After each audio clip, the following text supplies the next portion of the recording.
and I'll give you a quick presentation on Waqfs and Awqaf. And inshallah, let's get going. So Bismillah. So I have two questions before I start. And these two questions are, what is your legacy? And how could you be doing more? So inshallah, by the end of this presentation, you can give me the answer.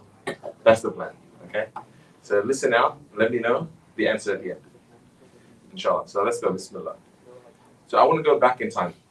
So in Medina, after the Hijrah, one of the major issues that happened for the Muslim community was access to water. Water became very scarce. As more Muslims came in to Medina, water became a key resource. And one of the issues that came up with that was there was one well, the well of Ruma, was controlled by a Jewish man, and he would charge exorbitant amounts of money just for a little bit of water. So he was essentially putting pressure upon the people that were coming in. And so the Prophet ﷺ asked the Sahaba, who will do the good deed of getting this well for the people of for the Muslim community? And who stood up? Hazrat Uthman radiallahu anhu stood up and said, I will do it. He went and he talked and he spoke with the Jewish man, and he didn't want to give the well. He's making a lot of money. Long story short, he eventually agreed to get rid of, to share custody on the well, right? He paid 20,000 gold dirhams. At that time, that wasn't a huge amount of money. And all he got was one day, Hazrat Uthman would have it, and the other day the Jewish man would have it. So Isha, they changed hands. And soon, what happened? When it was the Muslims' turn, when it was Hazrat Uthman's turn to have access to the well, he gave free access. He's like, I'm not going to charge for money. Come, ahlan wa sahlan. Come and have your water. And he bought it for the purpose of the Muslims, and eventually the Jewish man, he lost his business. Because people said, okay, I'll go thirsty for a day, I'll come the next day and I'll fill up my share, And soon the well became under the full ownership. Now, I want you to remember that one piece. He bought a well for the Muslim people in Medina. Now, what happened next? 1400 years later, what is the outcome of buying that one well for the community? Right? That's what I'm going to talk to you about. The outcome is, soon after that point, the neighboring lands, dates started coming out, right, from the date palms. They got the dates from the same water that was being used for these dates. The dates were then sold. Half of the money from the dates would go towards the poor people. The poor people, the new people coming in, the widowers, and would support them. The other half would be reinvested, would be put back into the community to buy more land, to help the community establish itself. Now, 1400 years later, this on the wall, on the screen here, is an actual brochure today from the Ministry of Endowments in Saudi Arabia. This is essentially an expansion plan. They have so much money still from that Waqf that to this day, there's actually a Saudi bank account under the name of Hazrat Uthman radiallahu anhu, and its current balance is over $6 billion. And there's too much money. They're still working. They're like, how do we distribute? From that one well. So can you imagine the legacy that he's left? Can you imagine the hasanat he's got from that one good deed he did for the sake of the community? So now I want to ask you the question, could you have a legacy like this? How do you start? There are also other examples. You might know of Al-Azhar University. That itself is a Waqf. It's one for education. Or maybe the Indian Awqaf. I don't know if you've heard of it, but it's the third largest landowner in all of India. So the Ministry of Awqaf in India owns it's the third largest landowner in the whole country. And this is so that we can benefit our communities. Now, this is just a quick example, but I might quickly work through it. But this is a recent example of someone in Nigeria who said that Islamic education was deteriorating. There wasn't enough. And so they started from their kitchen. They said, I'm going to use my kitchen as a Waqf, and we're going to, inshallah, use that as a mechanism to generate income and expand. 55 years later, look what happened. They've helped 50 million people learn Islam and the Deen and expand the Islamic knowledge. They're now across 30 different countries. They've had over 5,000 communities impacted just from starting one Waqf 55 years ago. I ask you the question again, what is your legacy?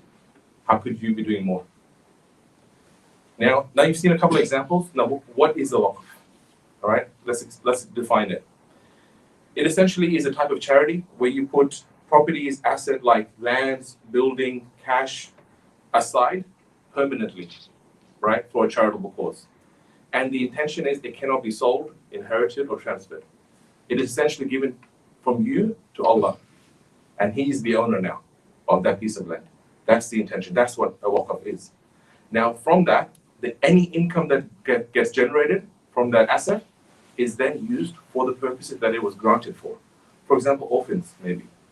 If you give a Waqf and you say this is for the sake of orphans, then any income should be used for that purpose on top. Now, what we've done is, I'll just quickly explain this. This is a cash Waqf. So how does a cash Waqf work? You get cash, let's say $1,000. That $1,000 is invested. And the return, and so you give $1,000 with the intention, I'm going to use this for Islamic education in Australia, for example. That $1,000 is invested. The returns on the investment, let's say you make $100 on it, the $100 are then used for that purpose. Then next year, the same $1,000, without asking again, is reinvested. And then again earns more money, and that's used again. So you only give once, and the benefits keep coming and coming and coming. That's the intention. Now, why is a Waqf system important? It's very important because we want to break out of the restriction of the government and the other scenarios that we're begging to break out of. Please help us, please this. When we have a Waqf system, we have communities. We have people helping each other. Imagine, in Medina, when there was water available, that was the mechanism by which we gave ease to our brothers and sisters. We can give ease here. Imagine we own a hospital or an aged care center that is a Waqf. Then we can give back to those who can't afford it. We can give any income generated back to our community, etc. The other thing is donor fatigue. We ask in our mosque every day, please brothers give. We ask in our streets, brothers give for this, brothers give for that. And it is very important that we give. I'm not trying to diminish that. We need to give. But think long term. Think, how do you continue to create a sadaqah jariyah beyond just the regular spending? And that is a Waqf. That's how you get there.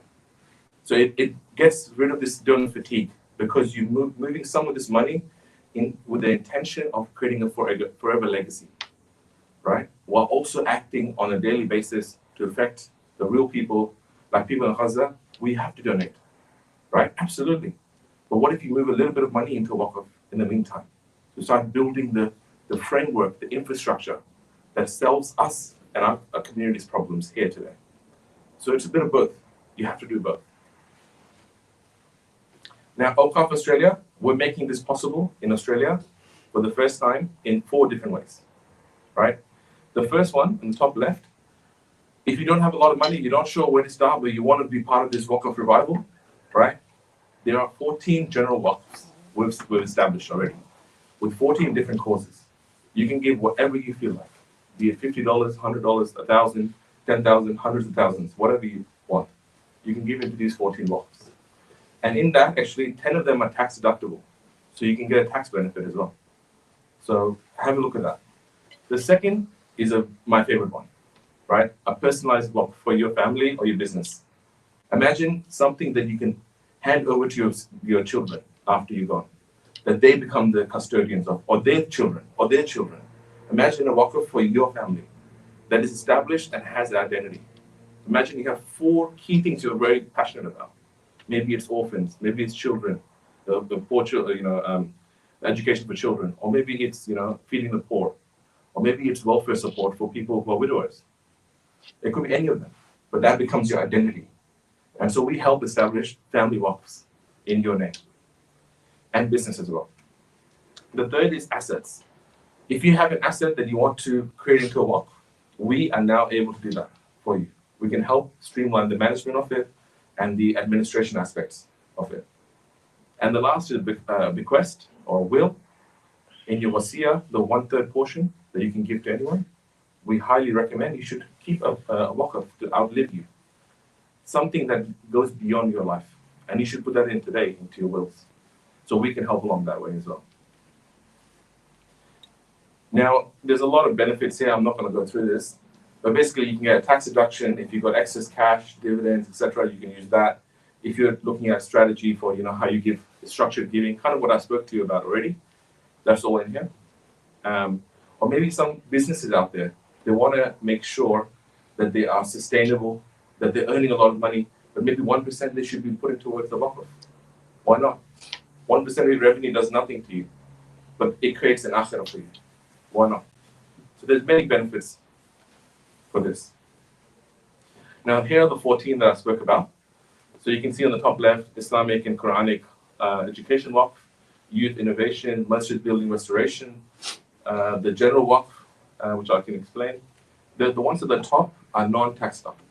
In Australia, they don't recognize this as a charitable act to build a masjid. So you can't get a tax deduction for it. Everything below, you can get a tax deduction for it as well. So there are elderly support, end of life, orphan care, refugee. We've even got media advocacy.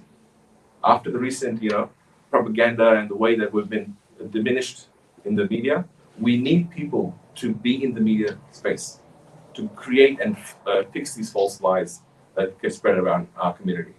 So even that is a waqf we've established on that basis. So there's 14 there. There's a lot of content here about you can go and make your own family foundation separately. No, you don't have to go through Awqaf Australia. But the intention is we're trying to make it cost effective. We're doing all the work. The setup costs are nil. There's an investment committee that helps manage the back end of how to invest the money. There's a philanthropy committee. So they go out. What a philanthropy committee does in our case is they go out and go, for example, Brother Omer here, his favorite passion is orphans again. So they will go out and search in the whole landscape of charities and people who are doing good work in orphans. They will do the analysis, they'll rank them, and they'll say, I can see in the reports that they're creating or the real impact that I can see, this is the best one. They'll give you the recommendation that if you care about this cause, right now in the market, this is the best charity. This is the best person to give the money to. So we're doing that for you. So you have to stress less and just care about what cause you're passionate for, and we do the back end work. Now, how do you set up a family waqf? It actually starts from $10,000 is a family waqf, but you don't have to start from there. You can start from whatever small amount you want. When you get to 10,000, you track it throughout the whole process. It automatically converts into a family waqf. Then there's only one or two more things that you need to remember. A name. What do you want to call it? Right? And most importantly, what are the causes that you're passionate about? Like, what are you truly passionate about? That's the hard work done. Once you get those three things, then you sit back. We give you a portal and access to actually see your own waqf and how it's performing, what it's given out, how much is given out to different causes, and it's all tracked. You can download your tax receipts from it. You can do everything online. And this is an example, a quick example of a family waqf, where in year one, they set it up with $10,000, right? And in the second year, they added 5,000, and after that, they did nothing. They just left it, and they did nothing else. 15,000 in the whole lifetime, this person added into the family waqf. In 100 years, that same waqf is $406,000. Can you imagine 15,000 to 406,000? It's given over 240,000 in grants to the cause that it was given for. This is the power of the waqf. It goes beyond the single spending. It creates structured giving throughout your life and your children's life, and in 10 generations, it should be still there. And that's the intention of how Awqaf Australia has been formed. We want these waqfs to outlive all of us. Even the management teams, they're not required. This is a self-sustaining waqf system. We want this to be self-sustaining, and that's how we developed it. We went and spoke to the South African waqf framework in Malaysia. We went to them. We went to US, spoke to them. We've sat down with barristers, we figured out the Australian legal system, and that had a lot of issues to solve. And we worked through all that to create this product for our community. And one of the things I want to call out as well is the way we set it up is through something called the technical term, but public ancillary fund. And the intention of the public ancillary fund is that there is no way to get involved inside. It's always at arm's length. The transactions around investment, decision making, always at arm's length. And so the point there is that there's no benefit for us as the management team. We are doing this for the community. We wanted this to be a legal thing. That it's not just I want to do this. It's legally required of us. So that was a big part of why we did this. I won't go too much longer. This is an example of a business Waqf where someone's given 50,000 initially and then another 50,000. 100 years, $6.4 million of impact from 100,000. That's insane. $3.8 million from the initial 100,000 is given out as grants for that purpose. So we have a board of directors, a board of trustees, and these are just trustees. They can be easily replaced. That's how we've set it up. But this is the current board of trustees under Sheikh Abdul Salam Zal. He's based out in Sydney. He's the Waqf supervisor, and we've got a number of people that you may also recognize on there. And under them, we've got the executive team, who are corporate specialists in each of the different fields. So we wanted this to be a really properly done mechanism. So we spent a lot of time making sure that this was done with the right team. In terms of investment partners, we've got 3. I went through 38 different fund managers and investment partners globally. And that's my job as the head of investments. I made sure that we had to go through the right process to find the right partners for us. And so we landed on 3. The first one there is Coda Capital. They're the leading public ancillary fund company in Australia. They have $3.3 billion with a B, not an M. $1 billion public ancillary funds. And we've also got brother Tanvir Uddin as a second partner, Wholesum. And we've also got Granada Wealth Management. So this is the crux of how the investment of the cash Waqfs will be set up and managed. And with that, I would like to encourage you. Oh, sorry, there's one more thing. We also have another product called Muslim Wills, and it's on the brochure as well. It's on the other side of the brochure. You can have a look. We've tried to make the Muslim Will product easy to understand, rather than go to a lawyer and sit with them and spend hundreds of dollars. It's only $100, and it's all online. You fill in your family structure, how it's set up, and it automatically calculates per Islamic law how it should be distributed. And it sets up everything for you automatically based on who's alive, who's not alive. And at the end, you get a printout of your full will, and it gets sent to our lawyer who signs it, and you get everything done digitally. So it saves you money, saves you time, and it's been vetted, and we've gone through the legal process to make it happen. And in that, we also encourage, we don't force it upon anyone. Leave a section to a Waqf. Why not? The 1/3 that you have access to, you should do so. There's some details on the Muslim Wills platform. I'll stop there. So I will encourage you, if you would like a family Waqf, to please scan the QR code. We've also left some brochures, and we'll start the conversation. So we'll sit down with you, we'll have a workshop and say, what are you passionate about? What's the name you want from the family Waqf? And then we will work with you to establish the right structure for your Waqf, and we'll do all the management, all the reporting, the suggestions on where to put the money from a philanthropy point of view, etc. And with that, I'm gonna hand it over. Inshallah, we'll just some couple of quick questions. We'll have more opportunity to chat and interact over pizza. But any quick questions? 2 or 3 from the floor for Ammar. Any questions? Yes. So, for example, if I start with $10,000 today, Yes. Where do we actually invest the money? What kind of business and how the money is invested? That Sure. is that we. Yeah. Okay. So if you give $10,000, I would ask you, what's your purpose first? What are you giving it for? What's like something you're passionate about? So, for example, I'm intending to develop a family trust. What's a charitable cause that you're passionate about?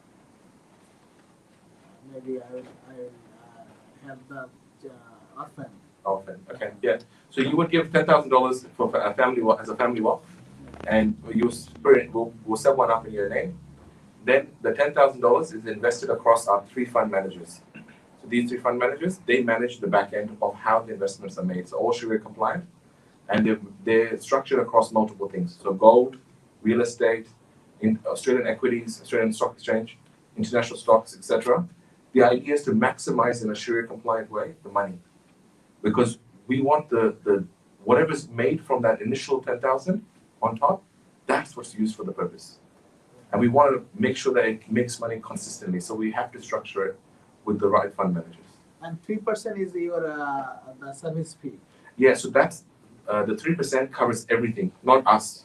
It doesn't pay me, just so to be clear. It ensures that people like the investment partners that are involved and how it's self-managed, the Waqf model itself, it self-sustains. That's how it's done. But if the investment become a losing concern, then what happens? So with the Waqf, it cannot lose its principal. That's how it's. So the 10,000 must remain. So how we risk manage that approach is that every time you earn, let's say, $1,000 on top, we add a little bit to the balance. We add maybe 200 as a balance. Next time it will be 10,200 invested. The 800 will be put out to the cause. So we're offsetting that over time. And that's why we also have Sheikh Abdul Salam Zaud as a Waqf supervisor to make sure that we are compliant Islamically. We have to stay compliant. You can't call it a Waqf if you can't preserve the capital. So that's what we made sure. If you have questions about the investment strategy, because we're one of the fund managers with them, you can come and speak to me about our investments and how we manage that, inshallah. Any other questions? Yes, there was a hand. Yes. Yeah, it was mine. In terms of the return that you're now using for the charity, do you get to specify where or which country, that sort of thing, or is it? Yeah. So just to be clear on that, so the philanthropy committee makes that call in terms of figuring out where the right places should be. However, we do work under a donor-advised approach.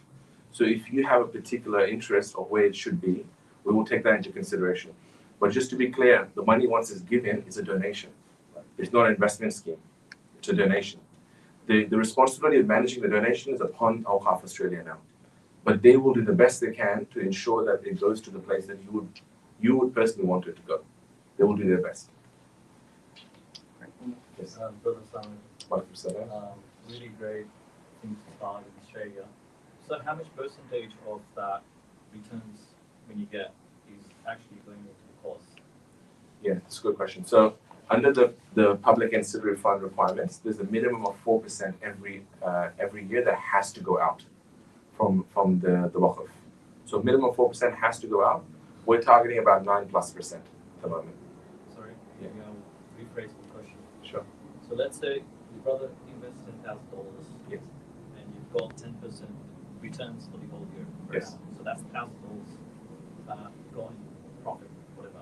Yes. How much of that $1,000 you actually donate to the cause?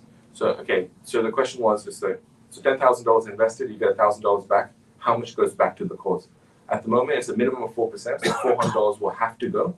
We'll add a portion back in to the balance, and maybe we'll keep $300 aside, and the remaining could be fees to pay the fund manager, etc., to make sure that it keeps growing. Yeah, that's where I'm getting Yeah. at. How much is the fees and how much? 3%. Oh, just 3%. A fixed So, cap fee. So like 97% can go to the cause. Yeah. Yeah. Correct. Oh, that's nice. Because Yeah. usually Correct. the statistics is out there. The Yeah. only best like 10% to the cause and that's the best. No. So it's the minimum requirement of 4% has to go out. 3% is the max fees that we charge, and any remaining will get back onto balance to keep growing in next year. There's a lot of compliance, accounting, audit costs that go into There's a lot of managing the costs. structure. Can you imagine when it gets into billions of dollars? That's a lot. If everyone had to do it individually, it'd be a lot of Correct. costs. But you can pull it together. We actually spoke to a brother who just did this by himself without using us. He paid $300,000 in accounting fees. He's a millionaire, mashallah, in Adelaide, but he paid $300,000 in just accounting fees to set his own one up without us. We do it for free. We'll bear the cost trying to make sure that you guys get the right outcome. This is for our community. We don't want any part of it. We want to make sure we thrive. We build the infrastructure for all of us. Inshallah, we've got 2 more short talks and we'll have opportunity to network and ask more questions. Before I introduce Brother Abdullah Noor, who will be the next presenter, I'm giving everyone a little bit of a goodie bag, which we gave out at the conference today, so those who can attend. It has a lot of information from various different Islamic financial service providers, so you can look into that, learn more, contact those organizations. And as a little bit of a gift, we've given a very good resource card. Everyone, the bags have these QR codes. You can find out about the event, which was today, and read about the bios and the speakers, the first QR code. The second QR code is a investment guide that my team has put together. We have mapped all the Islamic financial fund managers, Islamic financial technology apps. We have one of the brothers here from Halal Stocks, and financial advisors using in this booklet. So it has a great resource for you to make decisions about investment. It's not advice, but it has general information. We also have articles there about what is the investment, what is property, what is equities, what does that all mean? And also, how do you make a decision whether something is a scam and actually licensed and proper? One of our team members, alhamdulillah, she is a former lawyer at the Australian Securities Investments Commission. She wrote a detailed article to help you know what is real or not, because there's a lot of dodgy things in our community, subhanAllah. So I just want to call that out. It's a QR code, it's a virtual document. You can read it and benefit from it, inshallah. I will give this around. But to kick off, I'd like to introduce Brother Abdullah Noor from Melbourne. He's travelled all the way over here. He's a passionate about Perth, and he'll talk a little bit about Perth. But main thing he does, he's a property buyer's agent, and his company, Mecca Property Group, alhamdulillah, they were one of the sponsors of the conference, as was Awqaf Australia. And he's got 17 years of experience in property. And he wants to share a little bit of thoughts behind that, but also link it to his personal journey. Without further ado, please. Thank you.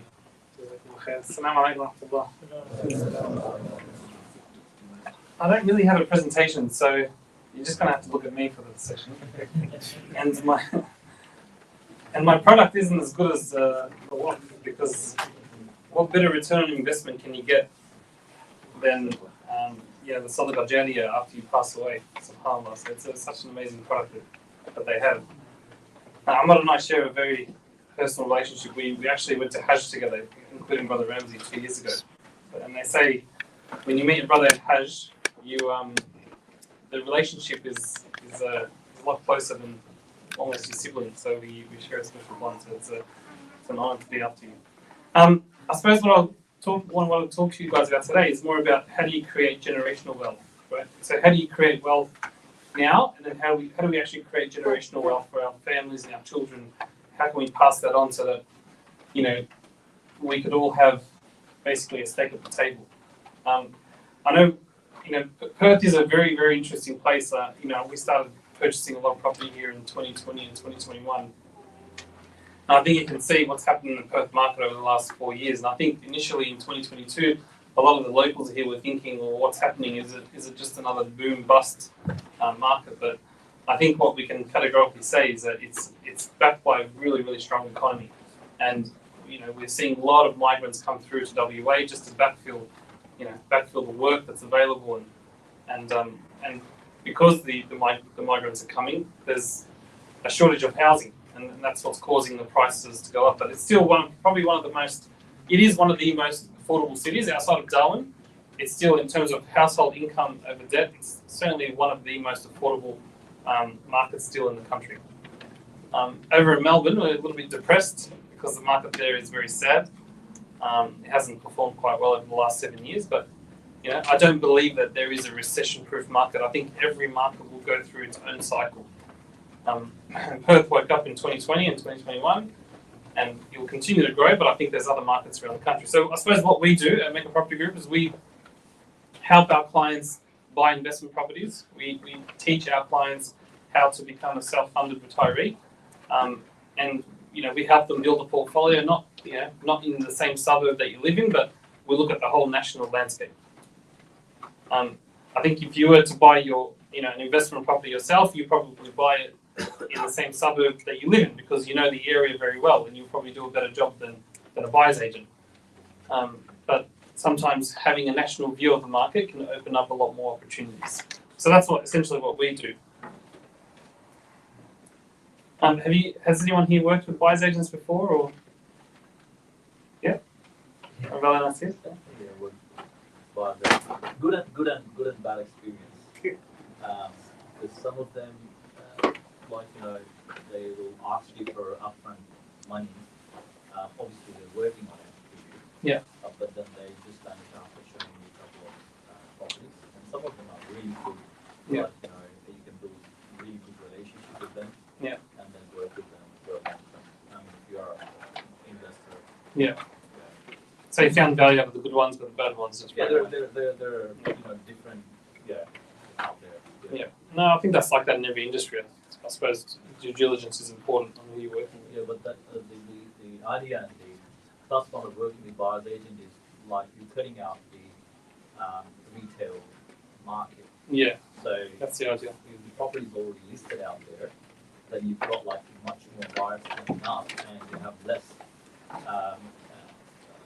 for negotiation price. Correct. Because you work with buyer's agent, like you use bar in the front. Yeah. Front of the list. So just a story about my family. I won't be too long today, but just a story about my family. So my dad actually worked in Perth for between 2001 to about 2013. He was here in the city. He was a mining engineer. He did very well. My father worked in sort of mining for a long time. But when he came to retire, he was forced into retirement quite early because of the GFC that happened across the globe in 2012. And when he retired, he actually didn't have the funds that allowed him to retire well, right? And he's still relying on the pension.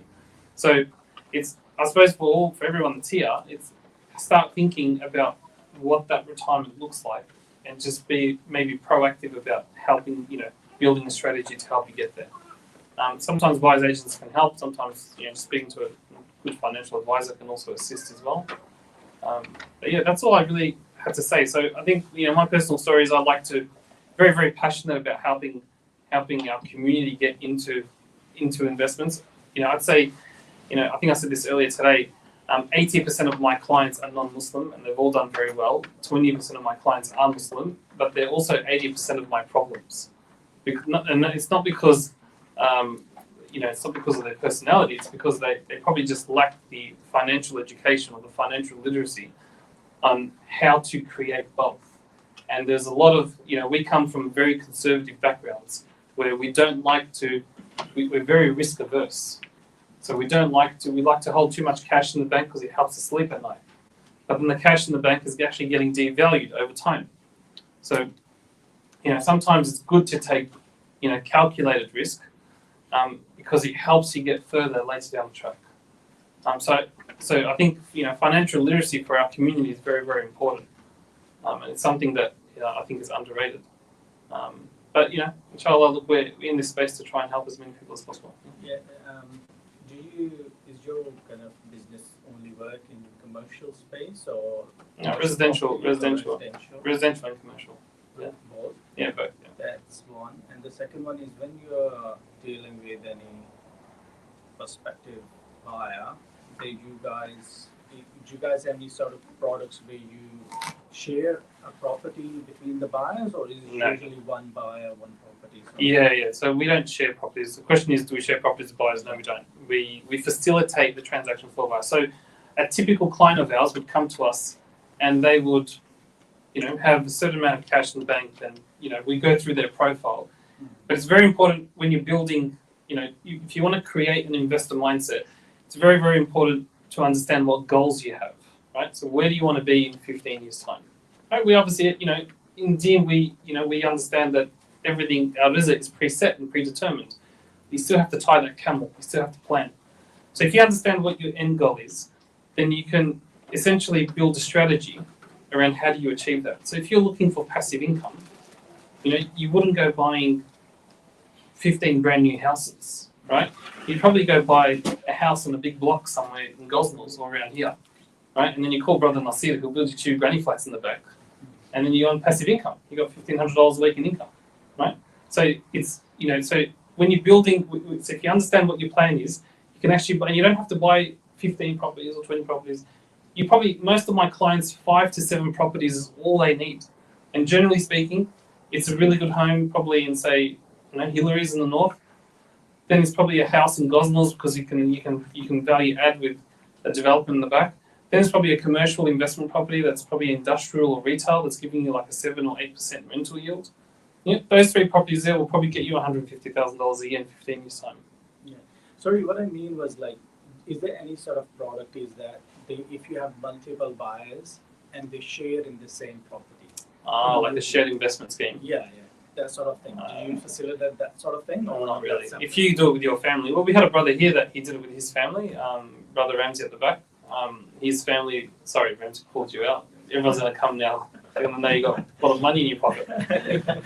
You should tackle it. His family's here as well. Plenty of money. What you should do is you can bring your family together and set up a trust, and then you can basically go and leverage against it. But you'd have to facilitate that yourself.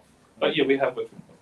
So, I'm wondering, what is the service fee if someone Good question. It's not for free. I'll tell you something about service fee.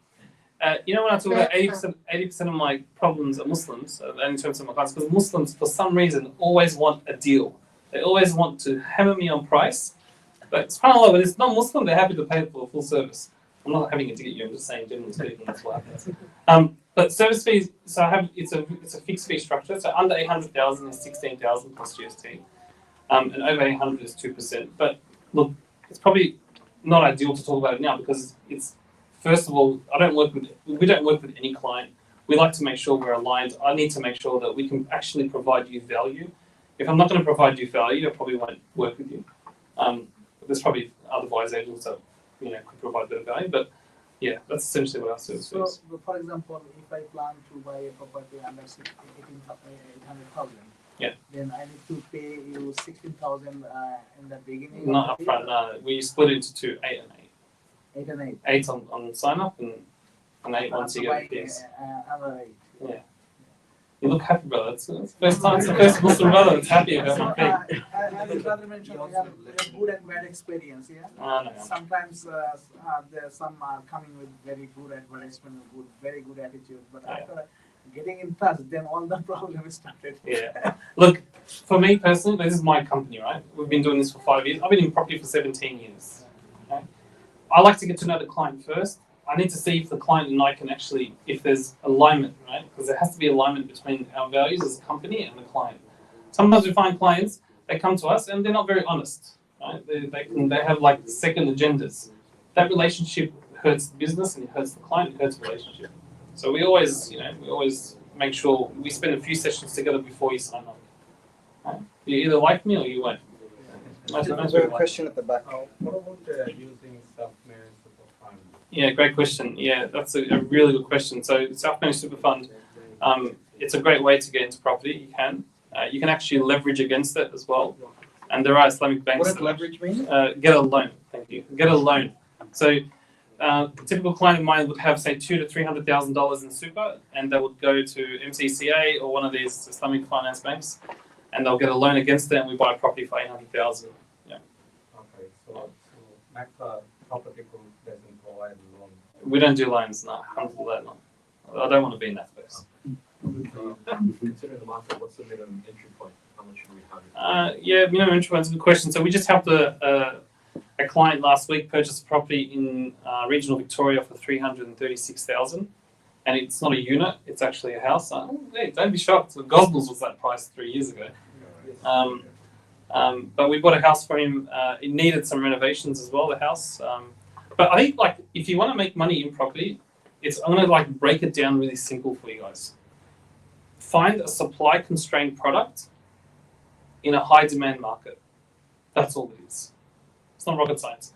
So find a product. So the reason why apartments don't do very well, because there's high supply and not enough demand. That's why they don't grow in value.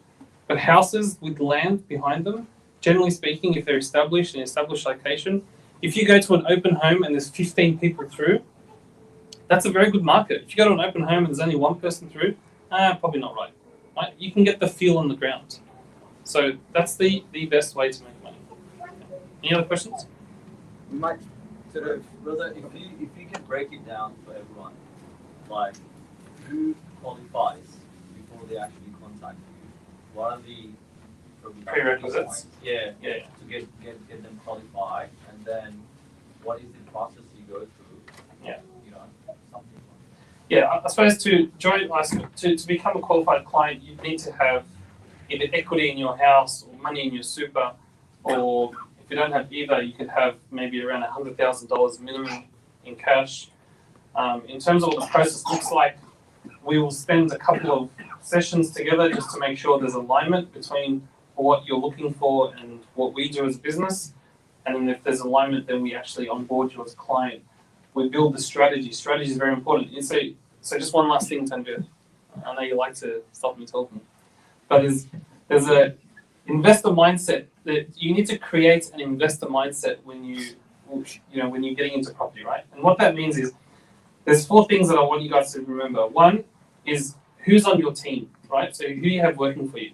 Your broker, right? Finance broker. Accountant's very important for structure. If you get the structure wrong, you most likely pay a lot of tax. You want to also understand your goals. Like goals is really important. Like where do you want to be in 15 years, right? My goal is going to be separate to your goal, right? And don't copy your friend that talks to you at dinner time and tells you how well they did out of a transaction, because most likely his journey is different to yours. And the 4th one is the 4th one is limitation. What are your limitations as an investor, right? So I'll give you an example, like to simplify it. If you're living paycheck to paycheck, or if the cash that you have available at the end of every month is $1,000, and you probably don't want to be out of pocket $2,000, right? You probably want to be out of pocket $300. So cash flow could be a limitation. So once we understand what your goals are, what your limitations are, who's on your team, then we can actually build you a strategy, right? We can build you a strategy to look at what type of properties you buy, and that's what we do in that session, the first onboarding session. And after the strategy is built, then we execute the first acquisition. To be honest, brother, that's really great because buyers agents, they don't do that. No, there's a lot of nothing really out sit there. down with you and go through your goals. They're just looking properties and they just want to sell something. There's look, there's a saying: you shake a tree, and all these plums fall out. You literally shake a tree, a lot of buyers agents fall out. Yeah. And it's the reason being is because it's such an easy entry point into the industry. It's a very easy entry point. And when you're working with an agent, you just have to ask them a lot of questions and qualify them. How long you've been in the industry for? What are some of the projects you've worked on? Tell me a strategy on how I can create wealth, right? What's your methodology like? If they can't answer these questions, or if it sounds like they're reading it from ChatGPT, then you probably need to call someone else. Cool. So we know someone who's not enough, and that is Brother Umair. Thank you. Thank you. Bye. Brother Umair, please. Brother Umair's flown in this morning from Sydney, so we're very grateful for his presence. Halal stocks. Because the lens is sorry. Oh, the lead sister. Oh, I should know the sisters, brothers. I would have been more respectful.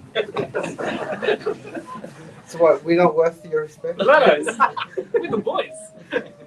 Brothers.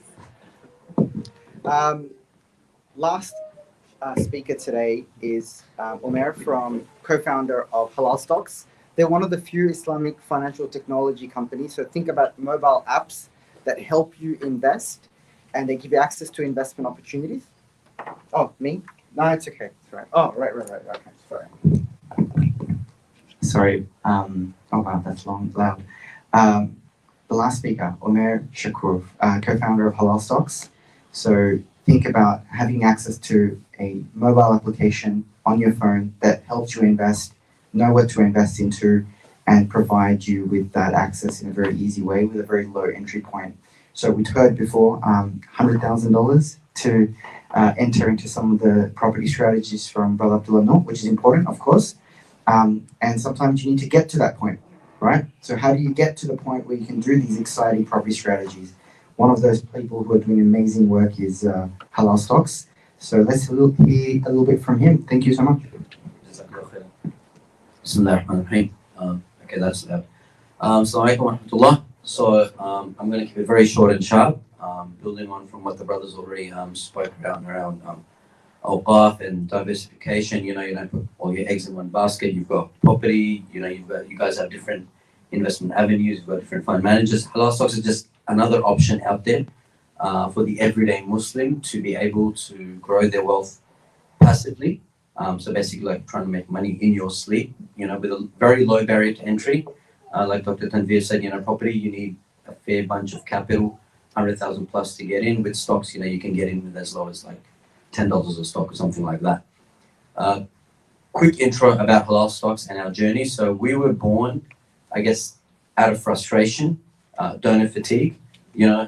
Both co-founders volunteer for a lot of charities, and what we saw was that these charities, every time they wanted to, I guess, work on their mission, whether it was helping the homeless, helping refugees, feeding the orphans, what may you have, they always had to get up in front of people and ask for donations. And if the donations slowed down like they did in COVID, then the mission really slowed down. It was very hard to keep the lights on. A lot of masajid couldn't pay the rent. And so we got to work trying to figure out how can these charities actually become self-sustaining without having to rely on donations all the time. And that's where the concept of halal stocks was born. We wanted something that was low barrier to entry because not every charity can afford to buy a property. We wanted something that was very liquid, and what we mean by that is, say for example, you have a house. Yes, you've got an investment. One of the examples given today was if you need some money, you can't just sell the bathroom. You've got to sell the whole house. Your whole investment's gone. With stocks, you can actually sell a portion of what you have and still keep the rest invested, so it's still growing.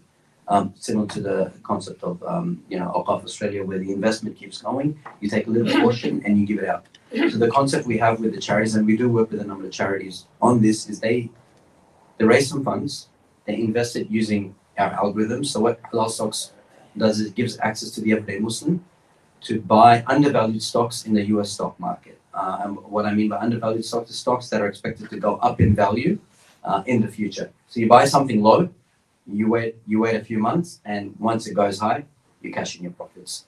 And we do all the heavy lifting. So we've written algorithms that pick those companies for you. So from a user point of view, it's very low touch. Once a month, we pick new stocks. You get a notification if you want to copy what we're doing. You say yes or no, and then your money just flows through and gets copied across those stocks. I believe there are brochures in there that have some more information. I think I've covered it because I don't want to go too long. But if there are any questions, yes, please. Does the product do any zakat screening for the portfolio that we call Yes. Yes. I'll add a few more details. Jazakallah khair. So we do. So when you're tracking with us what stocks you've bought, we actually run through the holdings of the companies and we screen out for how much zakat do you owe. Some companies that you buy shares in do pay out dividends. So we look at the income statement of that company, and then if companies have certain income from interest because they've got cash in the bank, they will tell you exactly how much percentage of your income you need to purify through dividends. It's not a lot. Like $100,000 portfolio, you might have to pay like $3-4 in dividend purification. What we also do on top of, I guess, just Sharia compliant stocks is we also filter for BDS, which means the whole Israeli situation that's going on. So we don't pick companies that have anything or support the IDF or have any headquarters out of Israel, all of that. So we go above and beyond just Sharia compliance. We also screen for environmental and social responsibility, so making sure that they meet certain criteria, so they're not just like polluting the environment. But what's core to the way we pick stocks on top of all of these is high performance. The one thing we don't want to compromise on is high performance, because a lot of people have this misconception that if you're halal, you have to take a hit on some performance, so you get a lower quality product. So alhamdulillah, our performance, you can see it on our website. It's been quite strong since inception. We are, again, past performance is not an indicator of future returns, but we've been performing almost twice the market average at the moment. What is that percentage-wise? At the moment, last 5 years, 16% on them. Yep. So what is halal stock? Is it a platform like Stake or Comsec? So Stake and Comsec are brokers. What we do is we provide stocks. So we pick stocks. You can use your own broker like Stake or Comsec to buy and sell those stocks. The new product we just launched is on another broker called Trading 212. We've actually deployed our strategy within the broker, which means all you have to do is say, copy what these guys are doing, and then every month You get a notification, you just hit OK, and it'll keep investing on the stocks that we're picking. So how halal stocks getting benefit? Excellent question. So what we charge a flat monthly fee of $29 a month or $290 per year. That's all we get from the client. Whatever you invest, whether it's $1,000, $10,000, that's in your name and in your control. What we've done, again, in the flyers, we've put that on hold, the subscription model. We've got a lifetime membership offer at the moment. So it's because we just launched in London last month, the pricing on the website is still in pounds, but when you check out, it converts to dollars. £249 flat fee to give you lifetime membership access. So you pay us once. Pounds, because on the website it's $249 because we just came back from London. We haven't, but when you check out, it'll convert to dollars. But you just pay that once, and then we don't see any more money from you. So we get the stocks, halal stock picks from Australian ASX or? No, only US, because we have customers from around the world, and that's the most globally accessible market. Also the biggest market. So yeah, that's what we went with. Sorry, we might go last one. So essentially, you kind of provide an advice, like these are the outperforming stocks, or they will perform better in future. Yes. These are the halal options. So you use your own stock broker, like whichever platform you use, NAB, Trade, Consec, You whatever, can, yes, and yes. you invest in that, or you also have a trading platform. We don't have a trading platform, but Trading 212, the broker that I mentioned earlier, our strategy is published in that one. So if you use that, it's a lot easier to automate. So you don't have to do the buying and selling yourself. And that's an app that you mentioned. Trading 212 is an app, yes. Oh, sorry, how do we automate it? So it's there. If you sign up, you'll get all the instructions. There's a broker called Trading 212. Halal Stocks has published its strategy within that broker. You just hit copy. So you copy our strategy, and it just kind of works for you. Is it this? There's a Halal Stocks brochure that should be in there. The blue one. If not, you can provide your contact details. If you don't have one, we'll pick one up from one of the other. Sorry? It's very The pizzas are getting cold. We don't want people to have cold You pizzas. can So come talk to me please come and after. talk to Brother Ammar and grab a pizza, and we'll be hanging around for a bit longer, so you can still chat with any of our esteemed speakers today. With that, I might bring it to a close. Jazakallah khair. Thank you, Matt. So the pizzas are going to be outside. Can we have one of the pizzas? Did you get it ready? Yeah. So please, the speakers and guests from Interstate are available. Come and speak to them either here in the masjid or outside as you have your pizza. Jazakallah khair for your time. We're really grateful to Masjid Al-Latief for hosting us. May Allah guide us all and guide you, and thank you again. Jazakallah khair. Assalamu alaikum wa rahmatullahi wa barakatuh.